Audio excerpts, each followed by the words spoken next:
सुप्रभात विद्यार्थीगण। आज आप देखेंगे कहानी की रचना प्रक्रिया से संबंधित प्रश्न। तो प्रश्न है, कहानी का केंद्रीय बिंदु कथानक होता है, व्याख्या कीजिए।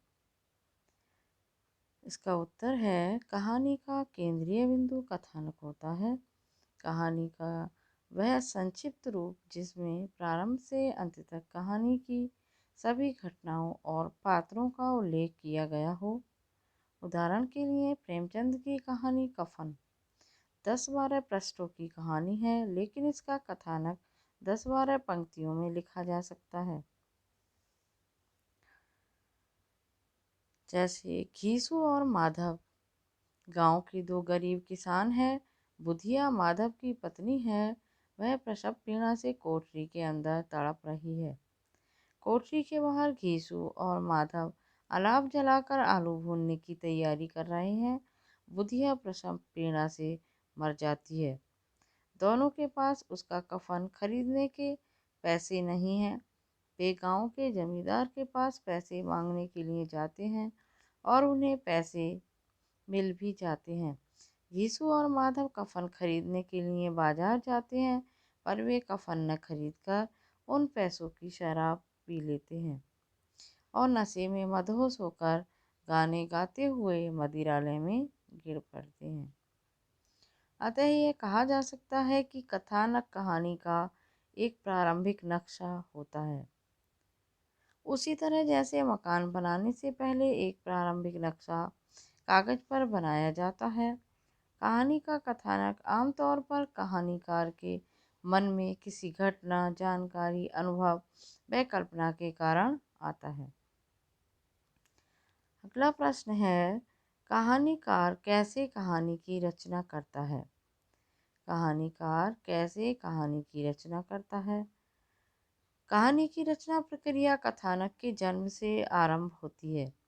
कथानक आमतौर से कहानीकार के मन में किसी घटना, जानकारी, अनुभव या कल्पना के कारण आता है। कभी कहानीकार की जानकारी में पूरा कथानक आता है और कभी कथानक का सूत्र आता है। केवल एक छोटा सा प्रसंग या कोई एक पात्र कथाकार को आकर्षित करता है। इसके बाद कथाकार उसे विस्तार देने में जुट जाता है। विस्तार देने का काम कल्पना के आधार पर किया जाता है, पर यह समझना बहुत जरूरी है कि कहानीकार की कल्पना कोरी कल्पना नहीं होती। ऐसी कल्पना नहीं होती जो असंभव हो, बल्कि ऐसी कल्पना होती है जो संभव हो। कल्पना के विस्तार के लिए लेखक के पास जो सूत्र होता है, उसी के माध्यम से कल्पना आगे बढ़ती है। यह सूत्र लेखक को एक परिवेश देता है, पात्र देता है, समस्या देता है। इनके आधार पर लेखक संभावनाओं पर विचार करता है और एक ऐसा काल्पनिक ढांचा तैयार करता है जो संभावित हो और लेखक के उद्देश्यों से भी मेल खाता हो। उदाहरण के लिए लेखक ने अस्पताल के बाहर एक मरीज को देखा। जानकारी मिली कि यह मरीज पिछले 1 सप्ताह से लगातार आ रहा है, पर अभी तक उसे यह मौका नहीं मिल सका है कि डॉक्टर को दिखा सके। इस जानकारी के बाद लेखक की कल्पना अस्पताल, वहाँ की व्यवस्था, पात्रों आदि की गतिविधियों पर केंद्रित हो जाएगी। इसके साथ ही वह अपना उद्देश्य भी तय करेगा।